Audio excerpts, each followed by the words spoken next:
আসসালামু আলাইকুম এভরিওয়ান, কেমন আছেন সবাই? আশা করি সকলে ভালো আছেন। আপনারা দেখতেছেন বাসলা রিফাত ইউটিউব চ্যানেল, সাথে আছে আমি রিফাত।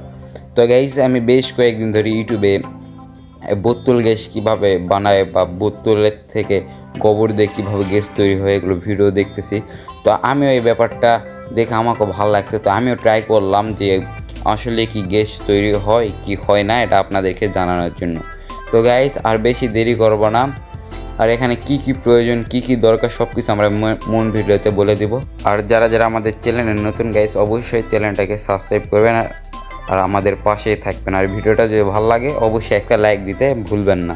আর এরকম যদি ভিডিও পেতে চান অবশ্যই কমেন্ট করে আমাকে জানাবেন। তো গাইস চলেন আমরা মূল ভিডিওতে চলে যাই। তো গাইস, আমাদের প্রথমে লাগবে হলো একটা বোতল, একটা স্লাইস সিরিজ, আর হলো কিছু সামান্য গোবর।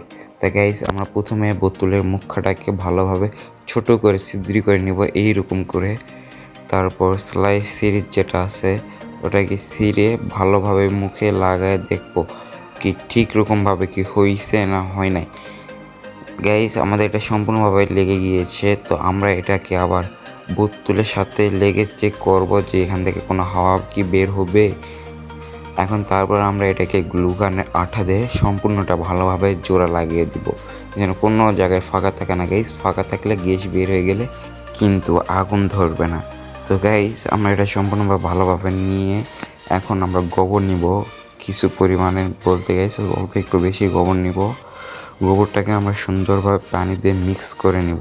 তো গাইস, বেশি পানি দেওয়া যাবে না, পানি বেশি দিলে গোবর নরম হয়ে যাবে। তো গাইস, আমরা তাড়াতাড়ি গোবরটাকে মিক্স করে নিই। আর আপনারা মিক্সের যে পদ্ধতিটা ওটা দেখুন কিভাবে মিক্স। তো গাইস, আমাকে একটু ঘৃণা লাগিচ্ছিল বলে আমি হাতে পলিথিন করে নিতে, আপনার ইচ্ছে হলে পলিথিন করতে পারেন অথবা দোকানে থেকে গ্লাভস কিনে নিয়ে আসতেও পারেন।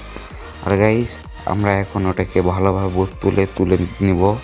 আর গাইস, আপনারা যে ইঞ্জেকশন সিরিজ অথবা সেলাই সিরিজ বলতেও পারেন, ওটা আপনারা ডাক্তারদের দোকানে পেয়ে যাবেন, মাত্র অল্প কিছু প্রাইজের মধ্যে আপনার ওখান থেকে পেয়ে যাবেন। আর প্রথমে আমরা সেলাই যে সিরিজটা থাকবে ওটা বন্ধ করে নিব। যদি চালু থাকে গাইস তাহলে গ্যাস সব বের হয়ে চলে যাবে। তারপর বোতলটাকে শক্ত করে চেপে সম্পূর্ণ অক্সিজেন ভিতর থেকে বের করে দিব। দিয়ে আমরা বোতলের মুখটা ভালোভাবে শক্ত করে লেগে দিব।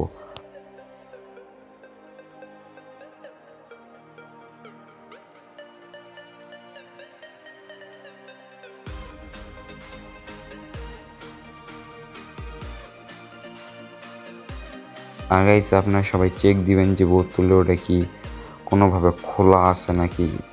লাইন যদি কোনো জায়গায় খোলা থাকে গাইস, গ্যাস সম্পূর্ণ বের হয়ে চলে যাবে।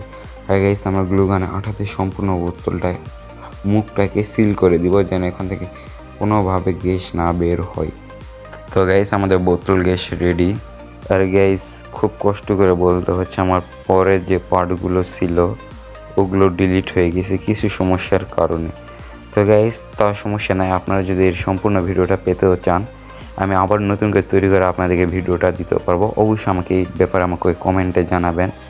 আর আপনারা ভিডিওটা কেমন লাগছে এটাও কমেন্ট করে তো জানাবেনই।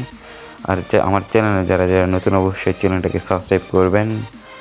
ভিডিওটা ভালো লাগলে লাইক করবেন। আর এরকম ভিডিও আরও যদি পেতে চান অবশ্যই কমেন্ট করে আমাকে জানাবেন। আল্লাহ হাফেজ।